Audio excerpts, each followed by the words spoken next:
Mga kababayan, ang pambansang awit ng Pilipinas. Bayang magiliw, perlas ng silanganan, hanap ng puso, sa dibdib mo'y buhay. Lupang iniang, duyan ka ng magiting. Sa manlulupi, di ka pasisingil. Sa dagat ang tulong, sa simoy at sa langit mong lugaw. May dilag ang tula at awit sa paglayang minamahal. Ang islap ng watawat mo'y tagumpay na nagniningning. Ang bituin at araw na kailan pa may di magdidilim.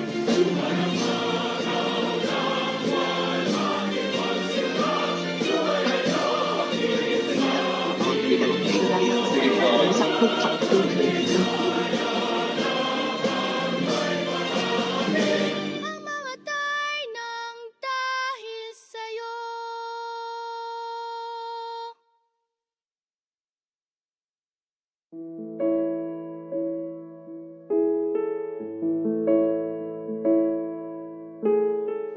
O God, the creator of the heavens and the universe, you are worthy of our praises.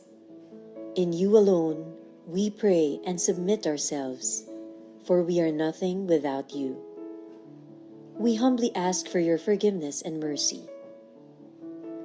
Dear Lord, we gather here today with the intent of doing good in thy name. Guide us to the right path.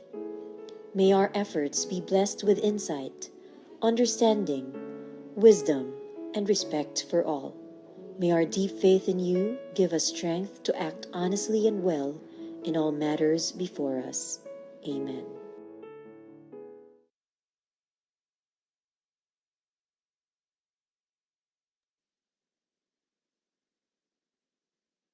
Good morning, everyone. Maraming salamat po for joining us in this virtual orientation for teachers on the learning systems reform policies. We would like to thank Regions 2, 3, 9, and of course, the select SDOs in Region 11, particularly Davao Occidental and Davao del Norte for organizing this activity. Just for the information of everyone po, our team conducted an orientation with Region 11 school heads also online last week and with NCR school heads last Monday through a hybrid mode. Yesterday, we had a well-attended online orientation for teachers in NCR and Region 11. So this early po, we would like to request our participants in regions 2, 3, 9, and 11 to send their photos per viewing station in the Viber community. As you know po, we really requested that you gather in clusters because we want this orientation to be collaborative. We have integrated activities that will allow you to share your thoughts and practices with your neighbors, okay, or with your fellow teachers, and maybe plan with them for the next school year. By the way, my name is Rosalie Bongon from the Bureau of Learning Delivery. I am joined by my co-facilitators, Director Maggie, Director Gerson, Director Kevin, and we also have Sir Den, and definitely we have the officer in charge of the Office of the Undersecretary for Learning Systems. We have ASEC Carmela Oracion. Please say hi po to our dear participants. Hello, good morning, Ma'am Rosalie. Good morning. Thank you very much. Okay, so before we begin po, let's be very clear about one thing, this is not another compliance session. Hindi po ito dagdag training na kailangan ninyong tapusin, my fellow teachers. This is an opportunity to understand how our system is changing. And more importantly, how we make it work in our schools.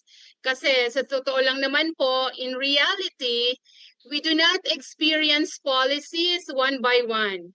We experience the system as a whole. So sa ngayon po, ang tanong ay hindi lamang ano ang laman ng bawat policy. Our invitation is that we go beyond that question. Siguro ang magiging tanong ay, paano natin pagdudugtong-dugtungin ang mga policies na ito sa level ng school? Okay? And of course, we also want to reframe our role in the central office. Hindi lang po kami gumagawa ng mga policies at nag-check ng compliance. Our role is to design systems and enable coherence. And of course, support you in making that system work in real conditions. Okay? So para po sa araw na ito, sa ating orientation, ito po ang magiging agenda natin. Kindly show the slide for our agenda for today. Ayan. So we will have 3 synchronous sessions. Okay, that's from 9 to 10, and then 11:30 until 12:30. And then we will, for the third session, we will have it from 3 to 4.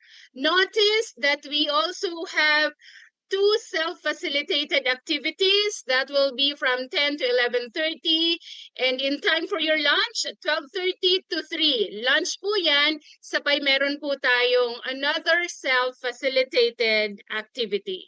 Okay? So, ayan po ang magiging agenda natin sa araw na ito. Puno po ang agenda natin, and of course, lahat ito, self-facilitated man ito, pero later on, encourage namin kayo to collaborate with your neighbors or with your fellow teachers. Okay?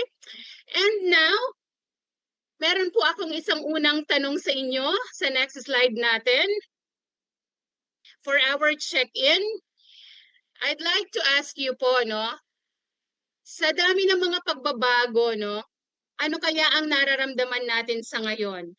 So I would like you all to scan the QR code that is shown on your screen.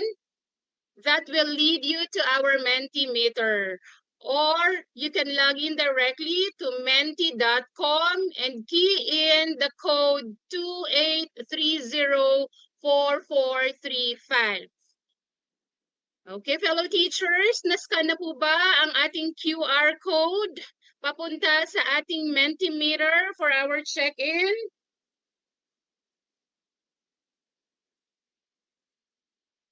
Okay, good. So please keep coming in. Ayan. We'll wait for you po na makapasok sa ating Mentimeter so that you will be able to respond to our check-in question.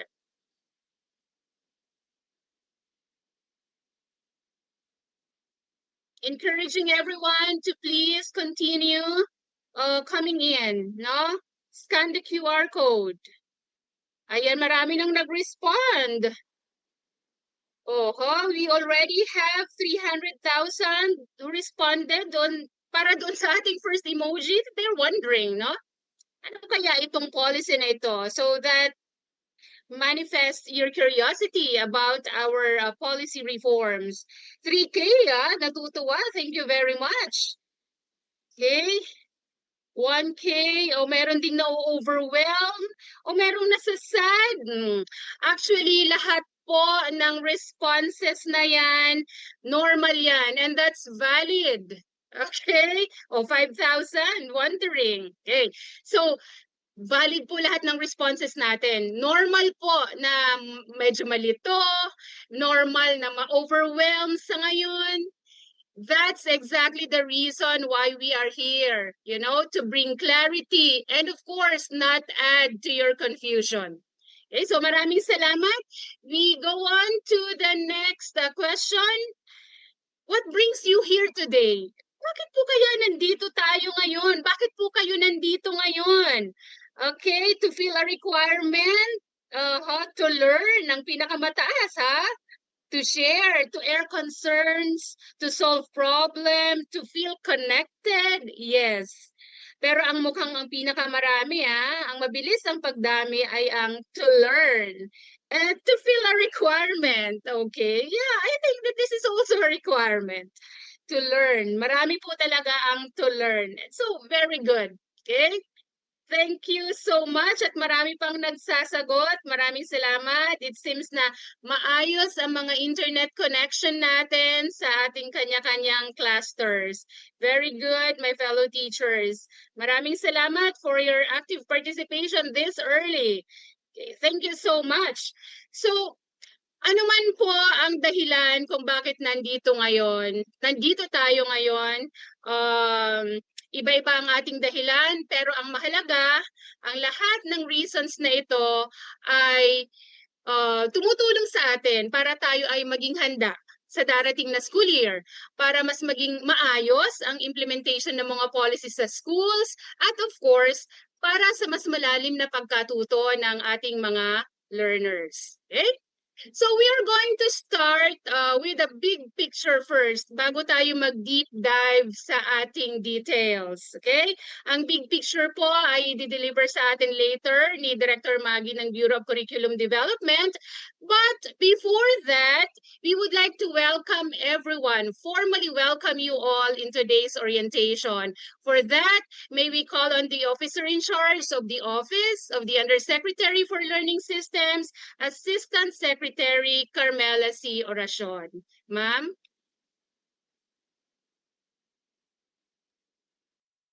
Maraming salamat, Ma'am Rosalie. Magandang Biyernes po sa ating mga DepEd officials na naririto, pinangungunahan ng ating regional directors at ng kani-kanilang mga regional teams. Magandang araw po sa lahat ng ating mga guro mula Regions 2, 3, 9 at 11 na naririto ngayon. Siguro po kung tatanungin ko po kung ilan sa atin ang pagod, no? Dagdag dun sa mga emojis na pinakita ni Ma'am Rosalie kanina, may mga magtataas po ng kamay. Ganun po yata talaga ang buhay guro. Sana po kung tanungin ko naman kung ilan naman sa atin ang energized, meron ding magtataas ng kamay. Sana po nakatulong at meron pa ring sigla mula sa 1-month break natin kahit papaano. Ganun po siguro talaga ang buhay guro. Mahalaga po ang ating activity ngayong araw na ito. Maraming salamat po sa inyong pagdalo. Salamat po lalo sa tiwala sa paanyaya namin kasi pwede nyo naman po kaming hinindian. Salamat po sa tiwala na inanyayahan namin kayo sa isang makabuluhang sesyon kung saan may matututunan kayo at hindi mag-aaksaya lang ng oras. Na tulad nga ng nasabi ni Ma'am Rosalie kanina, yung dadausin na lang, no? Parang compliance lang. Sana hindi po ganun ang pagtingin natin dito sa session na inihanda namin para sa inyo, para makasalamuhan namin kayo bagaman online. Bago po tayo magbatian ng happy weekend sa isa't isa, sana po daanan natin ang isang araw na ito na may isang positive na disposition. We begin by being direct and frank in a most sincere way. Alam po namin sa Central Office na hindi madaling makatanggap ng bagong policy mula sa Central Office. Nauunawaan po namin yon. Malamang ang first reaction po ng karamihan ay ano na naman ito? Dagdag ba itong trabaho? Puwersado na naman ba kaming mag-adjust? Puwersado na naman ba kaming magbago ng namamaster na sana namin? Nakakataranta ba ang mga pulisiyang ito o nakakabaliw na kalituhan ang dala ng mga ito? Please know, my dear fellow teachers, that we really understand such reactions and sentiments. Over the past few years, schools and teachers have already carried so much just to keep teaching and learning going. We, from the DepEd office, central office, therefore, will not begin by claiming that what we are embarking on is easy or will be easy.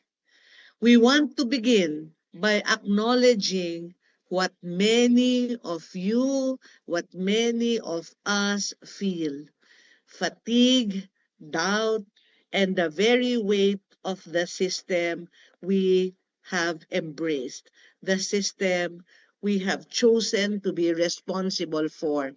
This is why we are moving forward with the reforms, specifically those that will be discussed today. The set of reforms have been designed to be holistic, and hopefully this will effectively address the inefficiencies and challenges that we experience as school leaders and teachers every day. The inefficiencies and challenges that add weight to what we carry on our shoulders every day. Yes, today may be a long day, but we pray that it will also be a productive day, especially for you who will be closest to the implementation of the policies. We wish you all a good and productive day.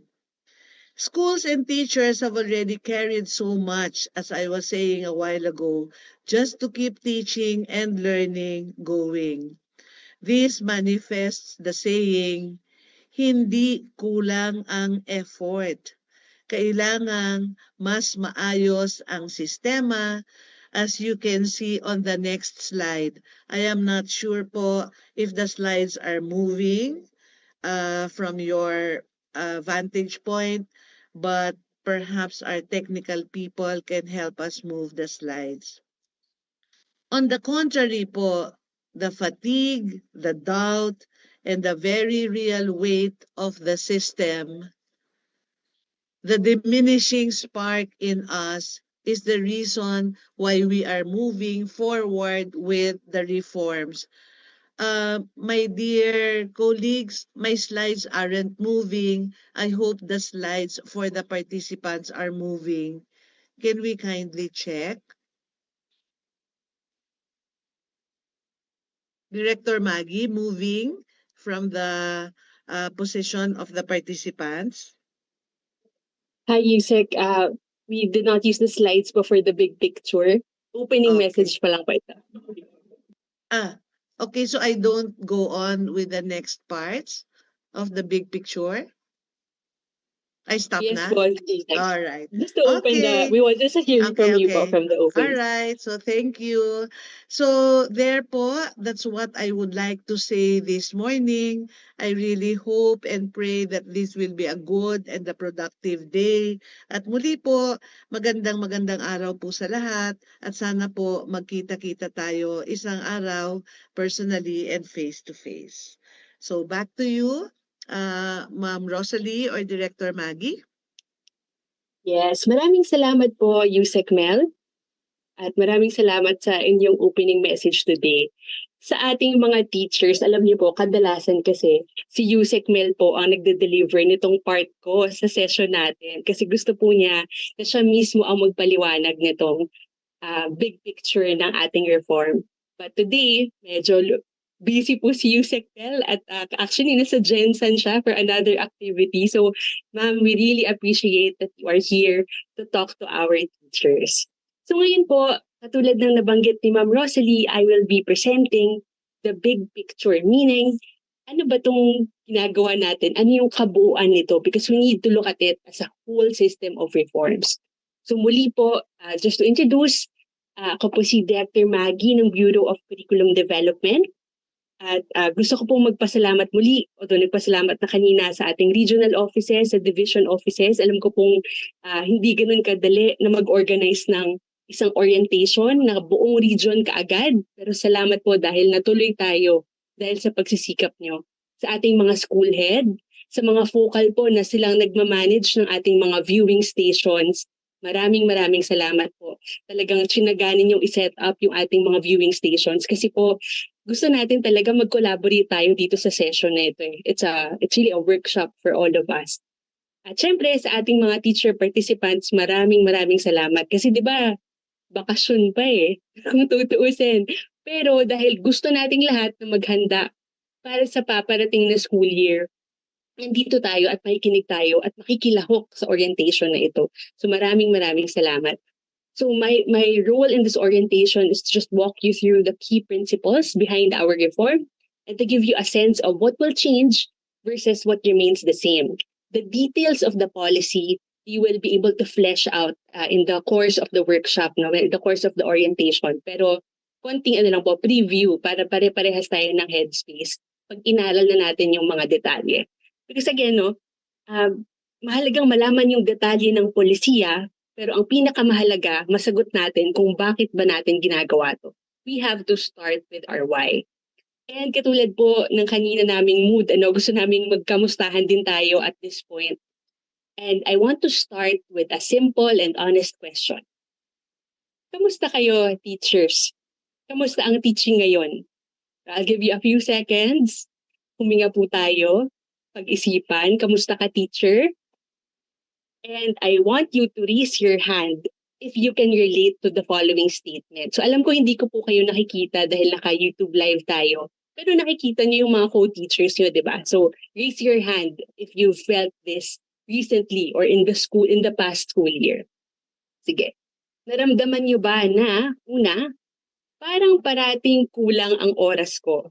Raise your hand if you feel parang parating kulang ang oras.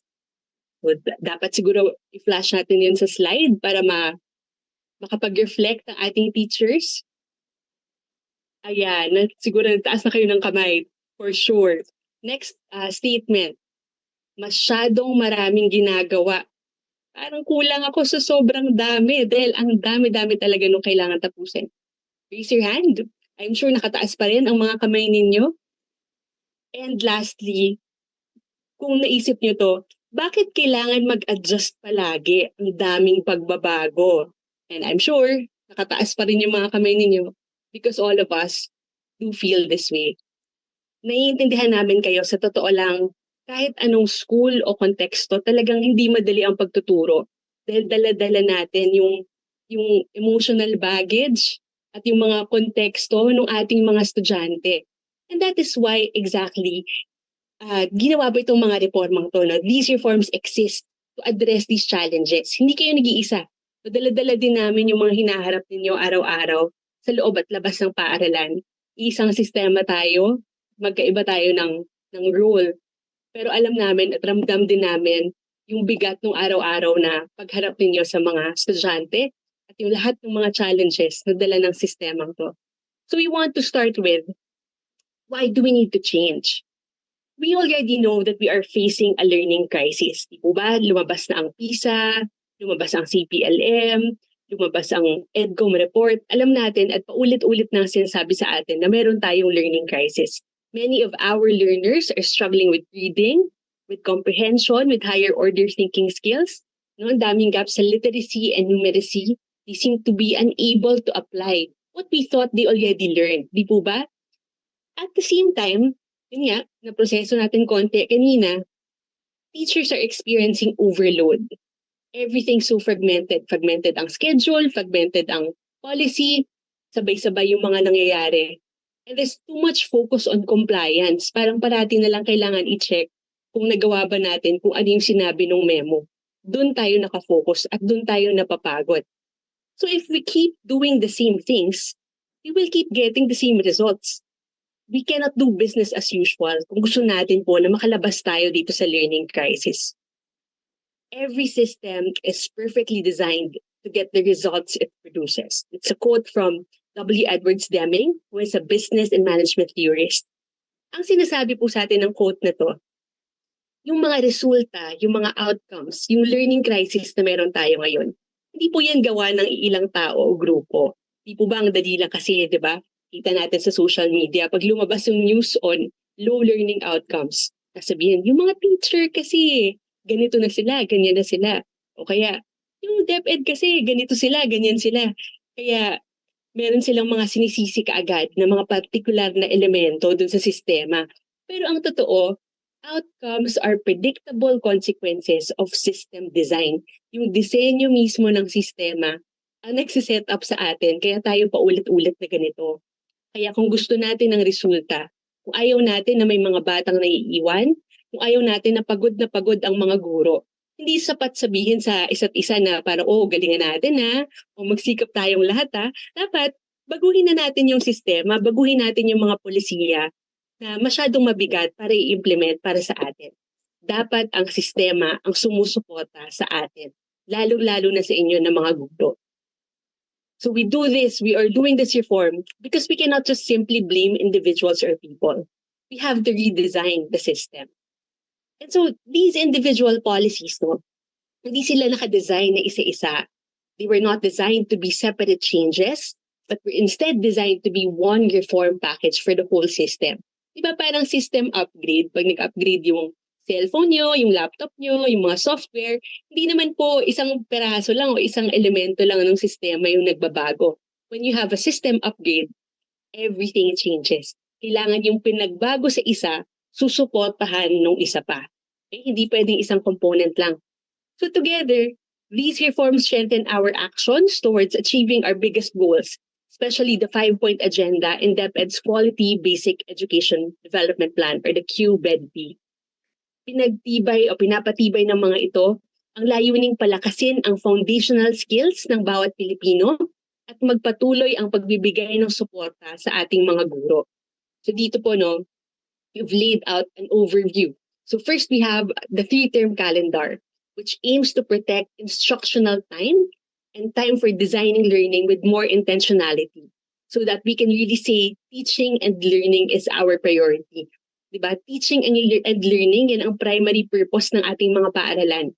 Ang totoo po, diba, maraming purpose yung school kasi nga sa atin yung sentro ng lahat ng mga serbisyo na binibigay sa mga bata. Kaya sa atin pupunta ang DSWD, sa atin pupunta yung barangay, sa atin pupunta yung DOH, kasi nga, nasa atin yung mga bata. Pero ang pinakamahalaga nating purpose, maibigay ang learning process, matuto muna yung mga bata. At yun yung focus ng 3-term calendar. Maprotektahan yung oras natin para sa pagtuturo. Meanwhile, and related to that, there's development in lesson planning, which aims to improve learning experiences and lessen the workload of teachers by simplifying the process and focusing on the most important elements. Pag sinabing lesson planning, di ba, ano ba yung pinakamahalaga? Hindi yung lesson plan, di ba? Ang pinakamahalaga, you give space for purposeful planning and designing. Hindi kung anong format, anong template, 5Is ba yan, 4Is ba yan, kundi ano yung disenyo, malinaw ba kung para saan ang lesson, at paano nag-a-align yung activity, yung assessment dun sa objectives natin. That's designing, and that is the focus of lesson planning. Pangatlo, kakabit din po nun, we also have reforms in classroom assessment, in grading system and awards. And the goal is to improve our evidence base. We have to focus not on the grades, but rather on how the grades capture the learning of our students and how can we make actions to improve that learning. Di po ba? Hindi importante, alam ko po, medyo sensitive to dun sa iba, pero hindi importante sino ba yung honors, ano ba yung ranking. Ang mas importante, pag dinokumento natin kung ano yung natutuhan ng mga bata, nagagamit ba natin yung data na yon para lalong mapaunlad yung ating pagtuturo, para lalong mapaunlad kung paano yung sistema sa ating mga paaralan. That is the goal of strengthening classroom assessment, grading system, and awards. Pang-apat po, kakabit din nito, we're strengthening the senior high school program and the work immersion at yung mga kakabit niya pa po na programa. Kasi we want to prepare pathways for our learners to work towards. So alam natin, iba na po yung buhay ngayon, kung paano yung buhay, yung tayo yung estudyante, tayo yung bagong graduate ng high school. ibang-iba na po yung buhay ngayon. Learners are facing the possibility of multiple futures. Kung dati medyo linear tayo, graduate ka ng high school, dapat mag-aim ka na mag-aral ng college, tapos magkatrabaho ka. Ngayon, ang dami. Yung mga bata nga ngayon, may trabaho na sila habang nag-aaral pa lang. O kaya meron silang mga small businesses. O kaya nagko-create sila ng content. There's so many things that they can do. And what we want to do is to make sure that regardless of the future that they will face, they are prepared by their basic education. And so, finally, kakabit din po nito, meron din yung flexible learning and education in emergencies. To ensure that whatever happens, dahil nga napakahalaga nung lahat ng ginagawa natin sa school, we ensure continuity and clarity and preparedness regardless of the things that our schools might experience. And so, because this is a system, if one part is weak, the whole system is affected. But if these policies are coherent and they work together, our hope is that learning will improve. Okay. So, what are the core ideas behind these reforms? Yun po yung gusto naming ipaliwanag sa inyo sa susunod na mga slides. Dahil habang sinusulat po namin itong mga policies na to, meron po kaming 5 prinsipyo na pinanghawakan. Ito po yung gumabay sa bawat isang policy para malinaw kung bakit natin ito ginagawa. And what we hope also, teachers, when you read through the policies, when you understand how it works, babalikan niyo po itong mga prinsipyong ito para makita niyo rin kung paano gagabayan nito yung ating pagdedesisyon sa pang-araw-araw nating trabaho. So the first principle, and we already mentioned this repeatedly, is protecting instructional time for deeper learning. At makikita niyo po ito sa maraming mga polisiya, pero lalong-lalo na sa 3-term calendar. We want a clear schedule. Dapat mabawasan yung mga interruption sa ating mga teaching and learning days. Dapat maayos ang latag ng mga lessons, maayos din ang latag ng mga co-curricular and extracurricular activities, at may sarili silang time block. Because we want to enable teachers to maximize being present and to building relationships with learners. Po ba? Ang hirap din Gusto natin kilala natin yung ating mga estudyante para maturuan natin sila ng maayos. Pero paano natin sila tuturuan kung kasabay nito gumagawa tayo ng forms, kasabay nito meron tayong mga contest, yung mga estudyante natin na papuntang palaro, 3rd quarter pa lang, hindi na natin makita, di ba? So, we want to have a clear mechanism to protect instructional time. Kaya naman sa 3-term calendar, malinaw kung kailan ang lessons, kailan ang remediations, kailan ang professional development. I'm sure sa unang taon po natin, pag ginawa natin to, mararamdaman pa rin natin na parang siksik na siksik yung oras. Pero ang layunin po natin in the course of time, habang ginagawa natin tong polisiya na to, matutuhan nating mag-prioritize at laging piliin kung ano ang magpoprotekta sa panahon para sa pagkatuto. The second principle is shifting from compliance to purposeful teaching. So hindi lang pagsunod sa format, di ba? Hindi lang pagsunod sa template na para tayong robot, kundi nakatuon tayo sa malinaw na layunin at kalidad ng learning. Doon tayo nakafocus. Our reforms hope to ask less of teachers as document producers and more of the system as a support structure for good teaching. Ang mga template, ang mga form, hindi yan kahon para sa atin. Scaffold lang, support lang, para alam natin kung ano yung struktura na inaasahan sa atin. Pero tayo pa rin, ang teacher, tayo ang magdidisenyo kung ano dapat ang matututuhan ng ating mga estudyante. Third, we hope to empower teachers and schools as designers. Kakabit po yun ng pangalawang principle, no? We may have the same standards, but we shouldn't implement one-size-fits-all models. So teachers and school heads are in the perfect and unique position to understand learners' context. Mga teacher, kayo po yun, at mga school head, kayo po ang may kakayahan na mag-adapt para sa konteksto, para maging aligned sa mga interes ng ating mga estudyante, at para masiguro yung learning continuity. So makikita niyo po yun sa ating mga policy, talagang schools po ang empowered na magdesisyon at magdisenyo kung paano gagawin ang mga bagay na ito sa inyong school. So you know your respective stations best because after all, di ba, yung pagiging guro natin, hindi naman yan natapos nung natanggap na natin yung licensure card o natanggap na natin yung appointment natin sa DepEd. In fact, simula pa lang yun. No? You all have the capability to change kung ano po yung dapat na baguhin para sa inyong mga specific na stations. Fourth principle, kakabit din po ito ng pag-empower sa mga teachers at bilang mga designers. Our fourth principle is the importance of formative evidence and it being the center of teaching and learning. So hindi lang grading ang focus natin, kundi tingnan natin kung paano natin tuloy-tuloy na nasusubaybayan kung natututo ba ang mga mag-aaral. So may better planning, there's better assessment, there's better pacing, and they all come together as one reform.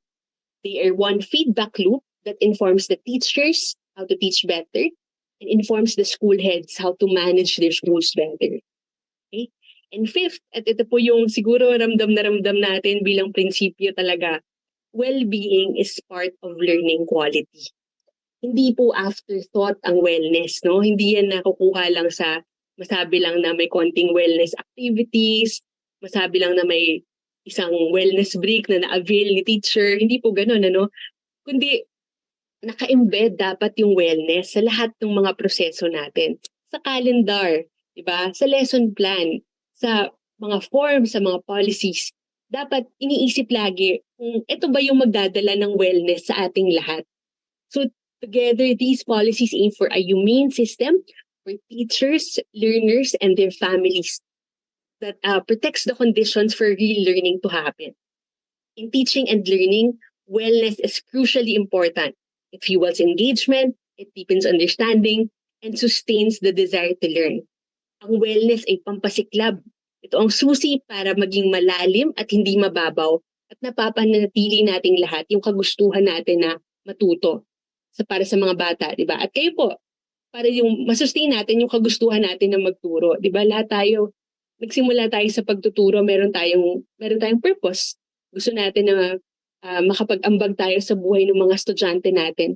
Pero nalulunod na yon kasi nasa-sacrifice yung well-being natin. And so our goal really is to make sure that all our policies work together to sustain well-being for all of us. So these principles guide everything that we are doing, and we use them as connecting threads to all of the new DepEd orders and policies. No? At this point, I will pause for a bit, maybe a few seconds, and I will invite you to find a partner in your viewing station. Yung katabi nyo na lang po, no? Para hindi na masyadong malayo. And I want you to think about your response to this question. Of all these principles, which of these do you feel is most important in your classroom right now? Siyempre, lahat yan importante. Pero alin yung parang grabe, this principle speaks to me. Kailangan magkaroon ng ganito sa classroom ko. Think about it for a bit. Share it to your seatmate, or kung by any chance po hindi kayo nakarating sa inyong viewing station, mag-isa lang kayo ngayon nakikinig, sulat niyo lang po sa inyong papel. Ano yung pinakamahalaga sa mga prinsipyong to? Or mamaya po, pag mas marami na kayong time, pag-isipan niyo, ano ba to? Paano ba to magiging applicable sa classroom ko? Okay? So now, let's make this more concrete for you teachers. The next few slides, I will spend it showing you some of the details of these policies, and we'll take a closer look on each, no? Sige. These policies aim for an effective teaching learning environment for teachers, learners, and even their families. So we cover structure, time, improving teaching methods, improving evidence and pathways, and ensuring continuity and access. And together, these are envisioned to protect the conditions, again, for real and deep learning to happen.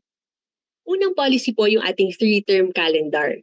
So it restructures the school year to protect instructional time, to reduce fragmentation, and support deeper learning. So makikita niyo po dito sa slide natin, ito na po actually yung breakdown ng ating school calendar for school year 2026 to 2027.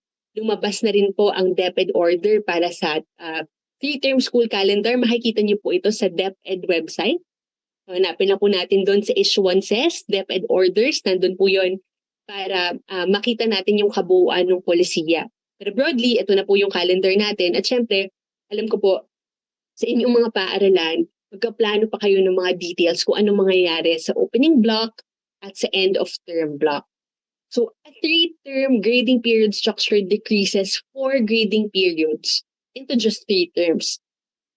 So, syempre, di ba po, ang aming aspiration talaga, makagaan po yun sa ating lahat. Kasi kapag meron tayong 4 na cycle, 4 na quarter, ibig sabihin po nun, 4 na periodical test, 4 na beses ka na naman mag-item analysis, 4 na beses ka na naman magre-report. So, sana po sa 3, maging mas magaan yun sa ating lahat. Yun po yung isang aspiration talaga ng 3-term calendar. Pangalawa po, tingnan niyo yung ating structure dito sa calendar. Di ba po ang isang challenge natin parate, yung alanganin pag December, kasi 3rd quarter yon. Pero meron pang part yung 3rd quarter na hahabol sa January.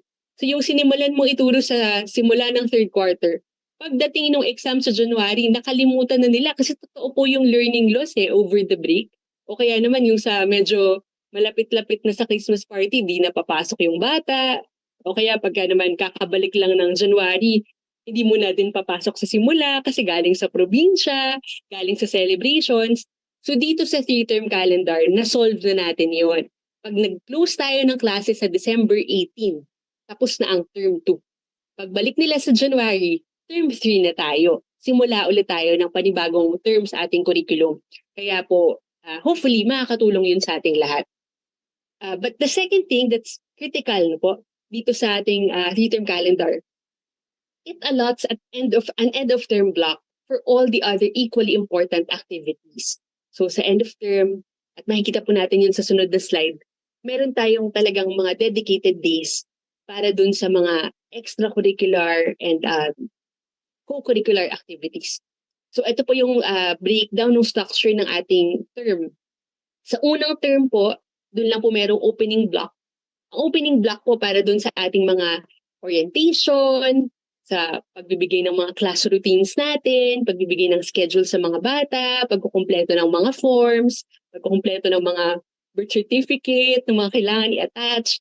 So, all of these things, gawin natin yan sa opening block. So, alam ko po it would feel parang ang konti naman ng days natin sa opening block, 5 days lang, inaabot naman yan ng ilang linggo paminsan. So, syempre po, sa unang implementation natin, baka ganun po talaga yung mangyari, baka mag-extend. Pero, ang goal po natin as much as possible, wag na.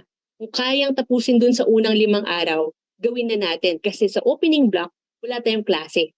Ang gagawin lang natin, tulungan natin ang isa't isa na bunuin lahat ng kailangan ng i-establish ng school bago magsimula yung mga lessons natin.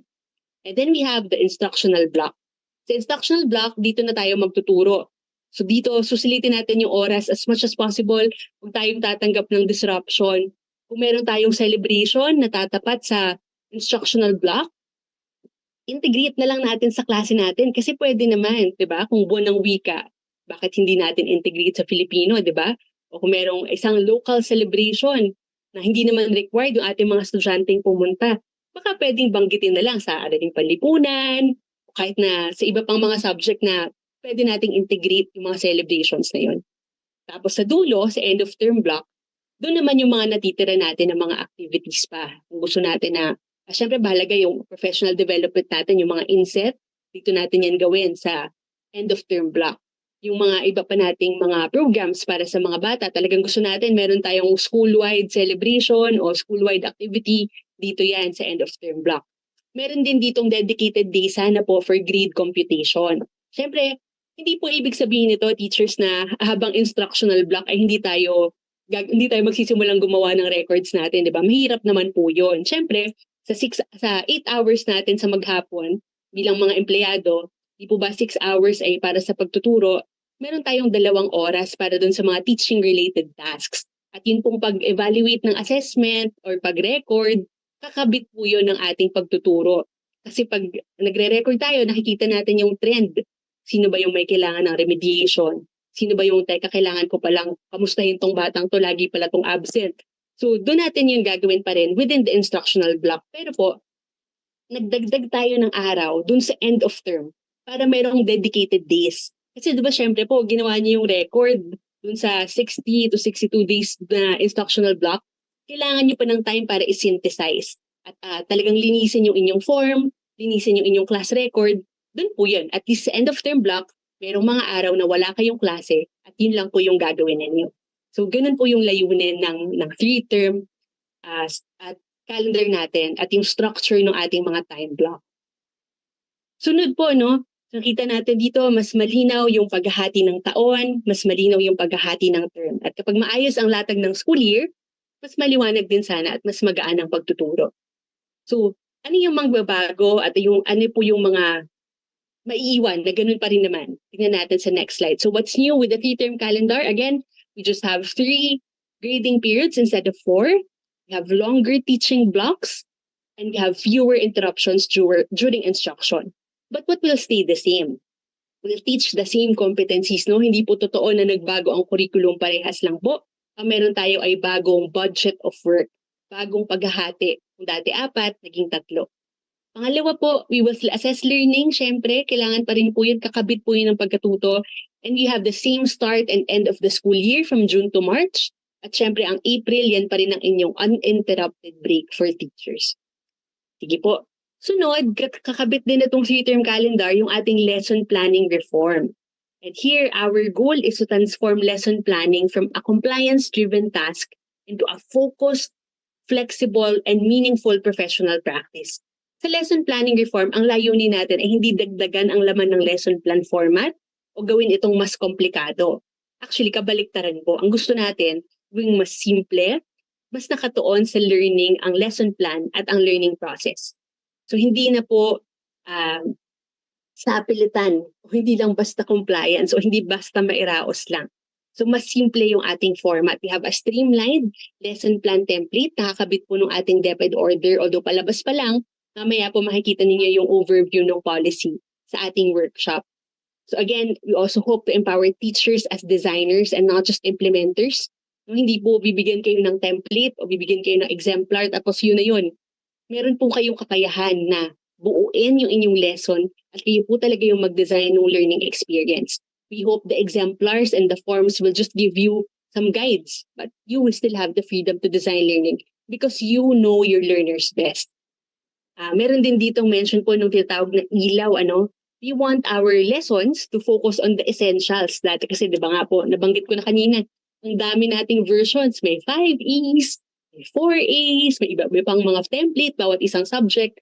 Just to simplify it, we have the ilaw, which is intention, learning experience, assessment, and ways forward. So importante po yung tatlo natin aligned. Yung intention, ano bang competency, ano bang lesson objectives, yung learning experience, ano ba yung activity, at ano yung assessment. Paano mo malalaman na talagang natutuhan niya yung intention mo. Tapos sa dulo, meron po dito nakakabit na ways forward, yung W.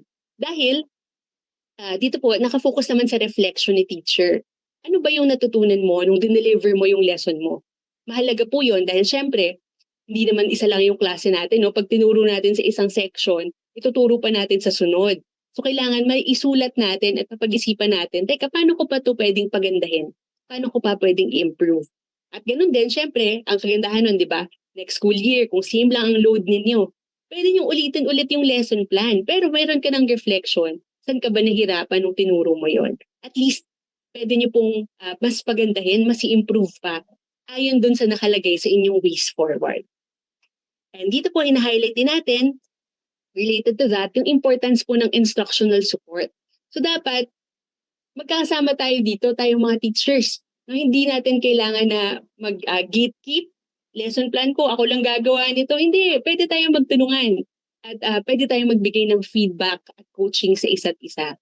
That is also part of our lesson planning policy. No? So dito po, sinimplihan natin, wala nang pinagkaiba ang may DLP, may DLL, isa na lang. No?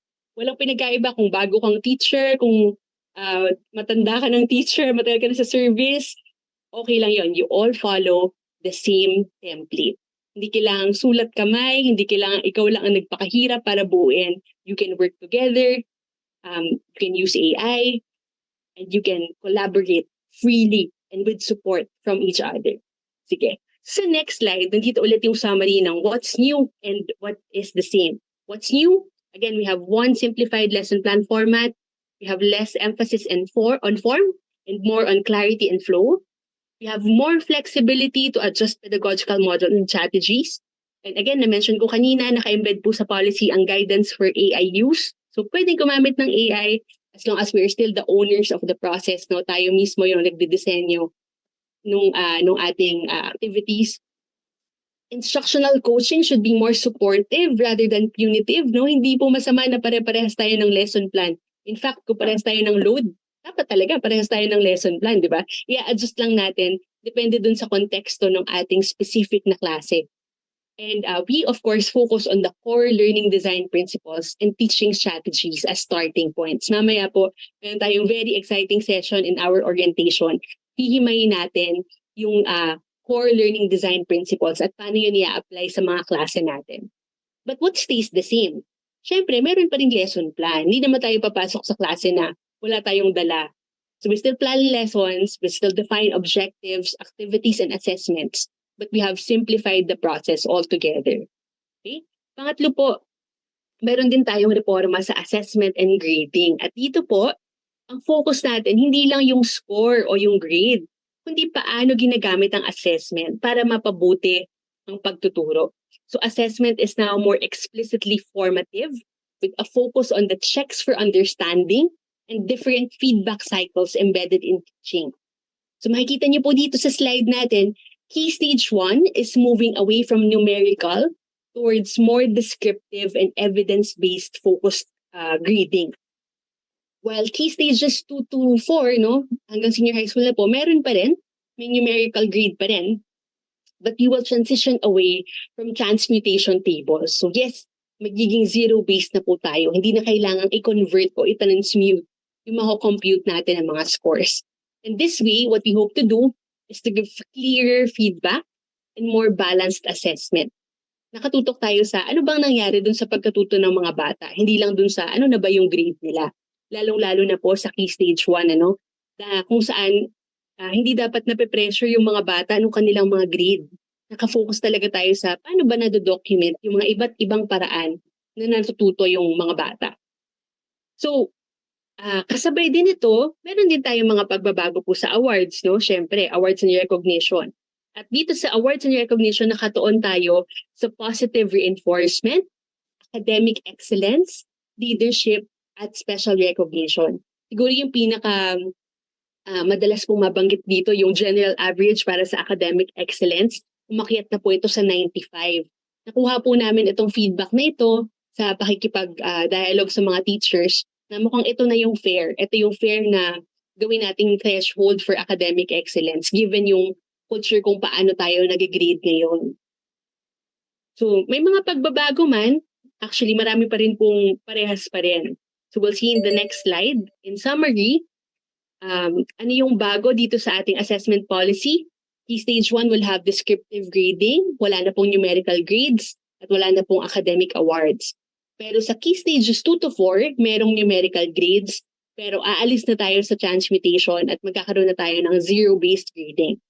Magkakaroon din tayo ng mas heavy na focus sa formative assessment, at merong mga updates po dun sa grading weights for performance task, term exams, and written work.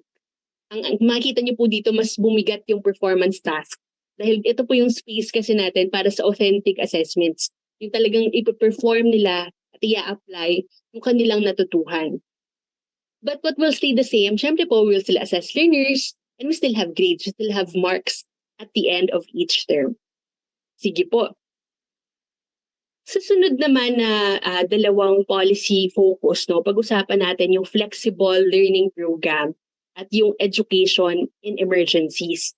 So, syempre, not all learners learn in the same way or learn in the same conditions. Di ba po? Merong mga katrabaho, merong mga may sakit, merong kailangan mag-alaga ng pamilya nila. And dati po, ang ginagamit natin dito para masolusyonan sila yung tinatawag natin na alternative delivery modes or ADM. Kaya lang po, medyo nagkalituhan na tayo dito sa ADM, no? Kasi ADM, yung tawag natin, halimbawa, pag nagbibigay tayo ng alternative na modalities para sa mga bata, kunyari, ano nga sila at risk of dropping out, bibigyan natin sila ng modules, ADM ang tawag doon. Kung bibigyan natin sila ng night high school, ADM pa rin yung tawag doon. So that's one purpose na nagagawa po ng ADM.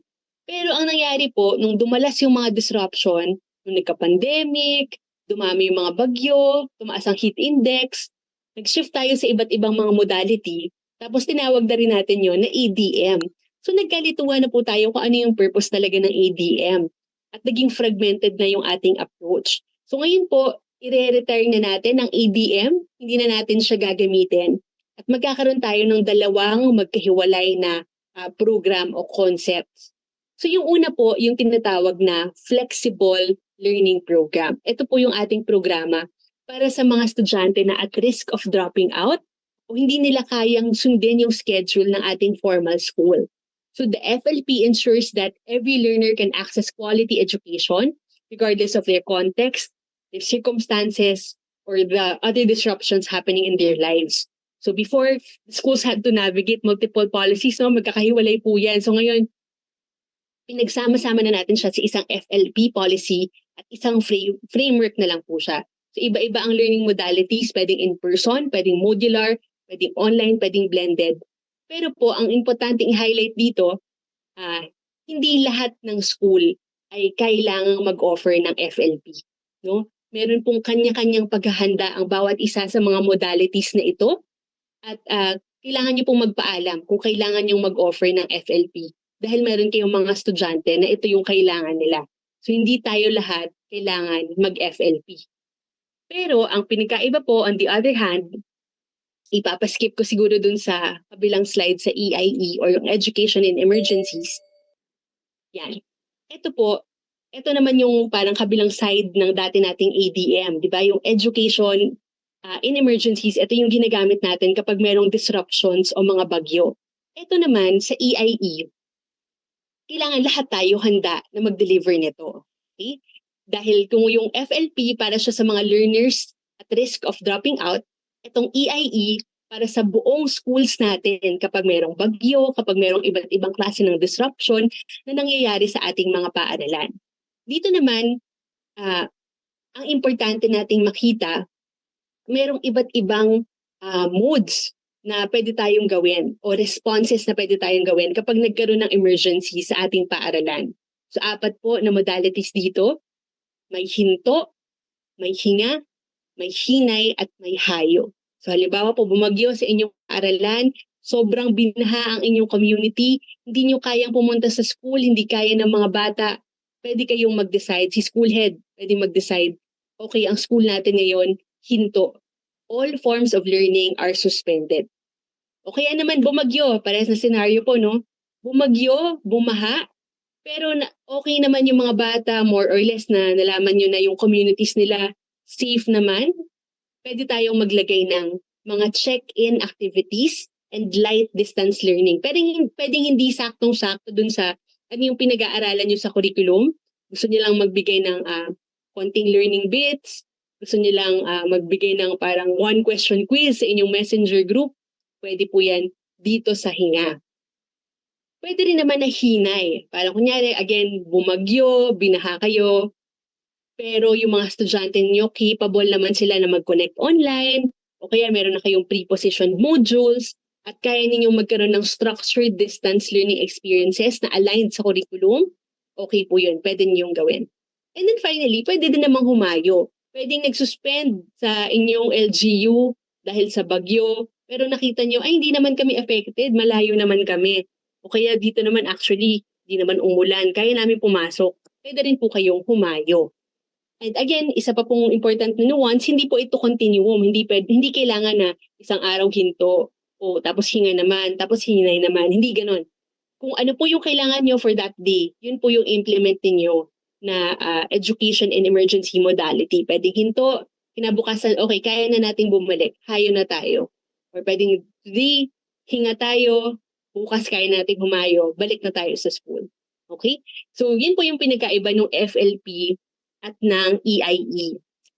FLP para sa ating learners at risk of dropping out, at kailangan po ng school na paghandaan kung paano i-deliver yung FLP. Kailangan magpaalam bago mag-deliver ng FLP. Pero yung education and emergencies, on the other hand, kailangan lahat tayo handa.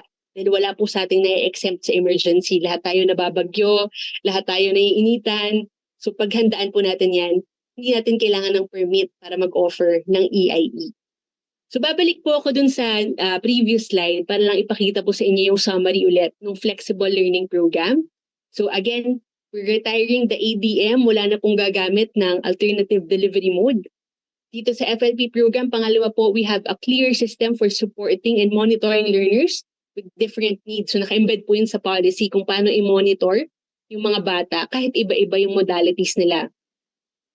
Pangatlo po, we have structured options for alternative delivery and we have streamlined the application and approval process for schools. Meanwhile, what stays the same, siyempre, meron pa rin tayong accommodations. We have different components of the FLP and they're generally the same. Yun pa rin, night high school, homeschooling, open high school, etc. And these programs still aim for the same competencies. They're still part of the formal education system. Okay? Sa sunod naman po, let's skip to the summary of the EIE. Just to summarize what changed and what stayed the same. What's new is we have a clearer response leveling. May hinto, hinga, at hayo. We also have flexibility in learning lesson delivery. We also focus on learner well-being, considering students and even teachers' emotional and physical state before pushing through with content. And we have pre-planned community or learning continuity plans. But what stays the same? Siyempre, LGU pa rin po ang mag-a-announce ng suspension. Gagamit pa rin tayo ng iba't ibang alternative modalities, modules, online tools, etc. And during suspensions, pwede pa rin tayong magturo. Pwede pa rin tayong mag-aral. Pero yun nga, iba-iba po yung level ng pagtuturo natin. Depende kung ano yung kaya ng mga estudyante sa panahon na yon. Okay?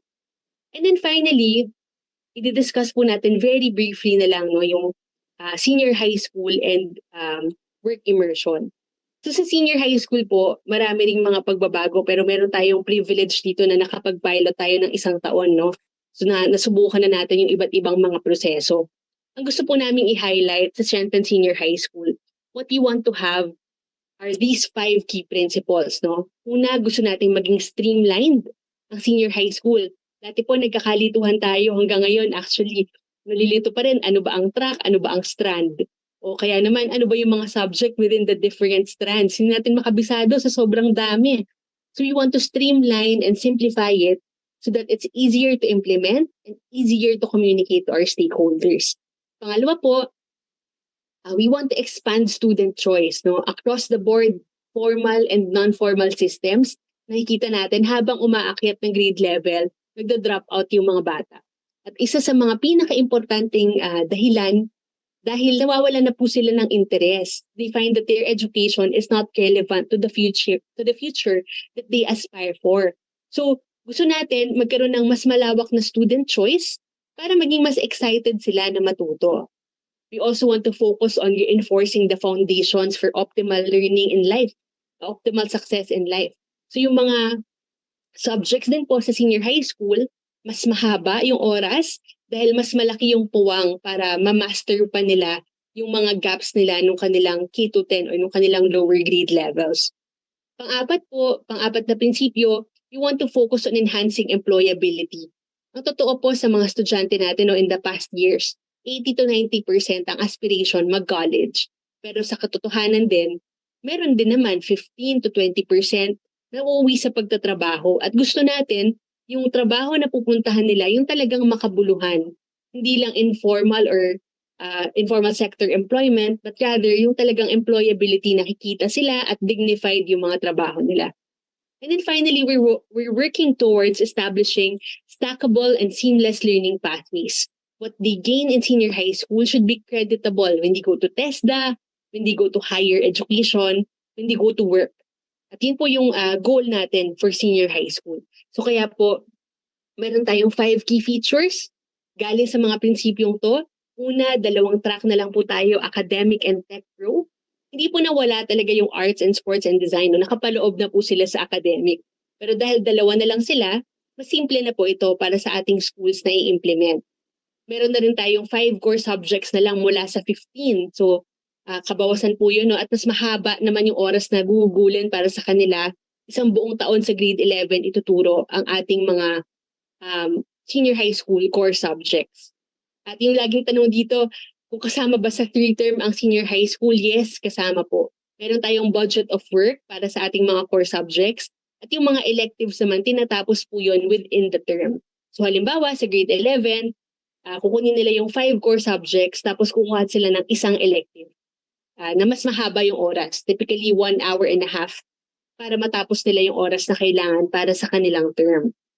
Pangatlo po, we've streamlined and updated the electives. Diba dati po, on top of the core, what we have are specialized and applied subjects. So ngayon po electives na sila.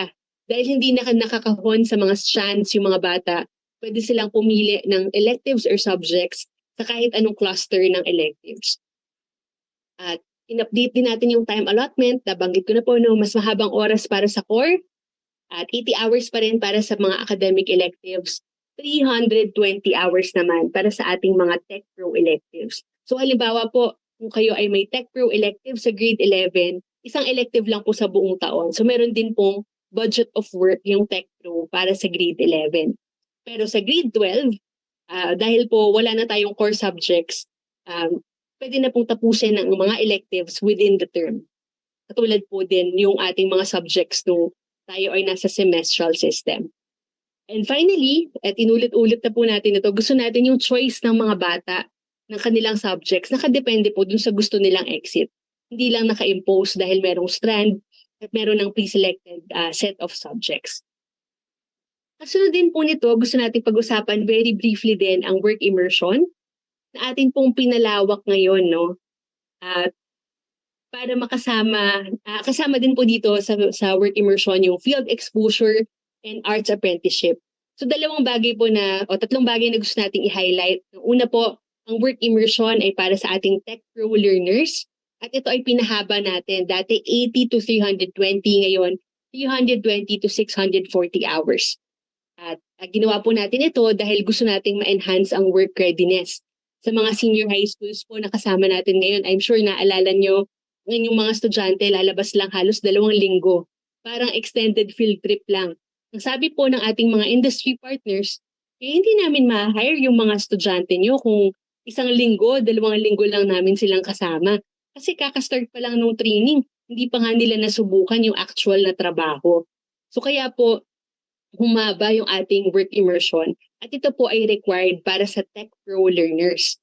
Sa kabilang banda, para sa ating academic learners, meron pa rin tayong field exposure. Pero sa field exposure, hindi na po natin primary goal ang work readiness. Ang primary goal po dito, career exposure. Masubukan nila yung field na gusto nilang pasukin in the future. At ang field exposure naman po, 80 hours pa rin. So may flexibility po kayo kung paano nyo i-implement. Pwedeng kamukha lang po nung dati nating work immersion. Halimbawa, implement nyo lang siya ng 2 weeks dahil 80 hours yun. Tapos mag-a-adjust na lang ng oras yung ibang mga subject. Meron po kayong ganong flexibility. And then finally, yung arts apprenticeship, medyo kamukha po ito ng work immersion, pero 160 hours naman po ito. At meron pong mga prerequisite na art subject kung gusto natin gawin yung arts apprenticeship.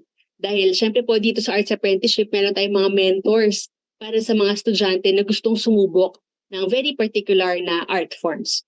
At na-highlight din po dito sa slide, no, ang work immersion, pwedeng 1 term, pwedeng 2 terms. So, depende po sa haba ng oras natin.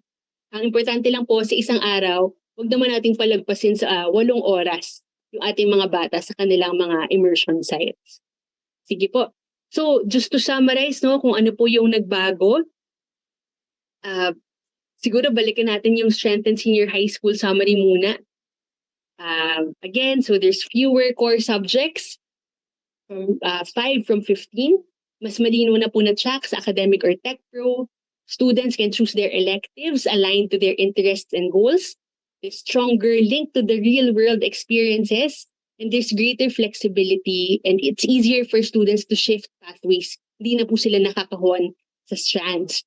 But what stays the same ay kailangan pa rin po mag-senior high school. No? Hindi po nabawasan, hindi rin nadagdagan ang senior high school. And you need senior high school to graduate from basic education. In summary naman sa work immersion, siguro mag-skip tayo dun sa summary for that. Kita natin sa work immersion, mas malinaw ang pathways para sa experiential learning. Again, 3 po yung ating options. Work immersion, na required sa Tech Pro pero optional sa academic. Field exposure, ano na po ito, no? 80 hours lang po. And it's for academic learners. Arts apprenticeship, pwede pong 160 hours and it's specific for those who took arts electives. Meron din tayong options, pwedeng 1 term lang ang work immersion kung 320 hours lang yun. Kung 640, pwede pong 2 terms. It's focused on applied competencies and there's a need for closer coordination with partners. But what will stay the same? Align pa rin tayo sa curriculum competencies. At kailangan pa rin yung role ng teacher para bantayan, i-guide, i-mentor ang ating mga estudyante habang nandun sila sa kanilang immersion or sa field exposure o sa kanilang arts apprenticeship. So this policy hopes to strengthen the experiential learning of our learners before they exit basic education. Now, viewed separately, no, ang haba na po nung sinabi ko dun sa aking segment dito sa orientation. When you view it separately, these reforms can feel like many changes. But when you look at them together and you think of all the principles that we discussed earlier, they actually form a clearer picture. And it's a system that is more aligned, more coherent, and more focused on learning. At ngayon pa lang po, sasabihin na namin, this is not perfect. But we believe that this is a step towards redefining our system. At gagawin po natin ito nang magkakasama tayo. Kapag iisang direksyon tayo, makikita natin ang pagbabago. Ang tunay na sukatan ng ating reforma ay hindi kung gaano kaganda ito sa papel, kung gaano kaganda ito even dito sa orientation, kundi kung paano ito mararamdaman sa bawat isang classroom, ng bawat isang guro, ng bawat isang bata at ng kanilang mga pamilya. At ang layunin natin, mga teachers, no? Ito ang ating pangarap, isang sistemang makabago, isang direksyong malinaw para sa mas makabuluhang pagkatuto. So, maraming salamat po. That ends our session on the big picture of our reform. So alam ko po, napakadami na nun, no? Napakarami nyo nang naisip dun sa ating talk. So at this point in our program, dahil napakahaba na nga po at napakarami nyo nang narinig, we want to give you some space to think about what you have learned. Maglalaan tayo siguro kahit 2-3 minutes lang para mag-brain dump. Ano yung brain dump? Gusto lang po namin basically kumuha po kayo ng papel. Alam ko po nagbilin kami sa inyong mga regional and division offices na pagprintan kayo ng mga activity sheets natin ngayong araw. Kung nakapag-print po, pwede po yan sa likod lang ng activity sheet. Doon po tayo gumawa nitong brain dump activity. Kung wala naman kayong printed sheets, kahit anong papel, kahit anong notebook, kuha lang po kayo. Tapos magsulat lang tayo. What have we learned? Write down as many ideas, thoughts, and questions as you can. Tapos dyan po sa inyong brain dump, ito yung aming suggestion, isulat nyo parehas yung notes, ibig sabihin yung ano yung natutuhan nyo. Tapos isulat nyo rin ano yung mga tanong nyo pa. Ano yung mga bahagi ng polisiya na parang, parang mahalaga yun pero hindi pa nasagot o hindi pa napaliwanag. Ilista nyo po dahil mamayang hapon magkakaroon tayo ng Q&A session. At pwede niyo pong i-strike out habang nakikinig kayo, nasagot na yung tanong na to. I will strike this out. O kaya, check nyo sa dulo ng araw, parang, dami ko pang tanong, hindi pa to nasagot, ibabato ko to mamaya sa Q&A. So, yun po, we'll give you maybe a minute, pull out some paper, process, ano po yung natutuhan ninyo, ano pa yung mga tanong ninyo, ano yung nararamdaman nyo, pwede rin isulat sa brain dump. No? Halo-halo lang, para mamaya meron kayong babalikan. And I hope you will keep this brain dump sheet, kung ano man yung ginamit nyo, notebook, papel, likod ng activity sheet, para mamaya po mabalikan ninyo at madagdagan in the course of our discussion. Okay? So yan po, hinga tayo ng konti. At ngayon, I will turn this over to Ma'am Rosalie, our facilitator, for her to explain the instructions for self-facilitated activities. Ma'am Rosalie. Thank you so much, Director Maggie. So para po sa ating self-paced activity, Gusto ko pong i-request ko lang po kayo, no? Papakita namin sa sunod na slide yung ating QR code. Okay? Okay, so we have here the QR code. Kindly scan the QR code flashed on your screen. That will lead you po to our resources. Sa ating resources po, nandyan po ma-access nyo yung guide to the reform policies, yung toolkit po for teachers. Nandyan din po yung budget of work natin, and even po the checklist, which is a step-by-step guide to help you prepare for this coming school year. Okay? So, I hope you have already scanned the QR code at hoping din po ako na nakikita nyo na itong mga sinasabi ko na resources. Maraming salamat po. But just in case na nagkakaroon kayo ng problema in accessing the guide, you may go directly po to our DepEd site, deped.gov.ph. You just have to click programs and then click guide to LS updates. Okay? Now, for this self-paced activity, bibigyan po namin kayo dito ng enough time, no? So, sana na-access nyo na through the QR code. At kung hindi naman sa QR code, sa ating DepEd website. Okay? So, nandyan din po, makikita nyo yung budget of work na in-introduce na kanina ni Director Maggie under the 3-term calendar. Okay? So for this particular activity, we will give you time to read, no? And then after reading, ito po ang kailangan ninyong i-accomplish. Accomplish po natin itong activity worksheet titled Starting Strong. Okay? Starting Strong. This will help you make sense of how you understand po the policies that was discussed a while ago. Now, kung wala po kayong worksheet, although na-mention na po ni Director Maggie kanina that we requested the respective divisions and regions na mag-print po ng worksheet, pero kung hindi po ito available ngayon sa inyong mga stations, nasa sunod na screen po, papakita namin kung saan ninyo pwedeng ma-access yung worksheet. Okay? So you have to work on this individually. And then once you're done and you still have enough time, pwede nyo po i-share sa katabi ninyo ang natapos na ninyong starting strong activity. Baka po may mag-gain yung inyong mga fellow teachers na pwede rin nila idagdag sa kanilang worksheet.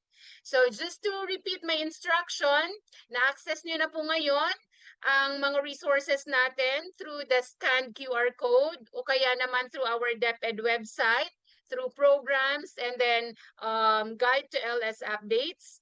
Basahin niyo po, fellow teachers, ang ating toolkit for teachers, ang budget of work, and the checklist for teachers. Okay? Now, pag nabasa niyo na po ito, it is assumed that you have ample understanding on what you are supposed to indicate in our activity titled Starting Strong. May worksheet po, gamitin po natin yon. Okay? So I hope my instructions are clear. We request that you come back to our virtual platform. Siguro mga 11:20, nabasa na, nagawa na rin yung worksheet on Starting Strong. So come back at 11:20. Mag-resume po ang aming live broadcast at exactly 11:30. Okay? For the next session. So happy reading po, fellow teachers, and of course, happy working on the activity Starting Strong. Thank you po.